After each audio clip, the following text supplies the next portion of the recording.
বিধানগুলো সমাজে বাস্তবায়ন করা। আমরা না হয় বড় বড় করে করতে পারছি না, অন্তত আল কোরআনের বিশুদ্ধ তেলাওয়াতটুকু আমাদের শেখা উচিত। এটা যদি আমরা শিখতে ব্যর্থ হই, তাহলে পশ্চিমকালে কোরআনের যে হক, যে অধিকার, এটা আমরা আদায় করতে পারবো না, আল্লাহ পাকের জবাবও দিতে পারবো না।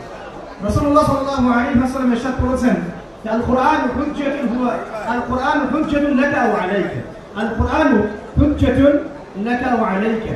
আল কোরআন কারীম হয় তোমার পক্ষে দলিল হবে অথবা তোমার বিপক্ষে দলিল হবে।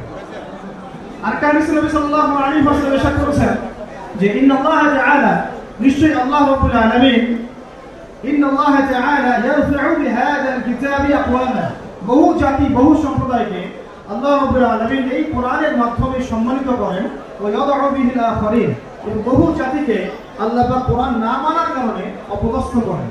তাই আমাদেরকে জাতিগত উন্নয়নের সাথে সিদ্ধান্ত নিতে হবে যে আমরা কোরআনকে মেনে আল্লাহর কাছে সম্মানিত হব, নাকি কোরআনকে পরিত্যাগ করে দুনিয়া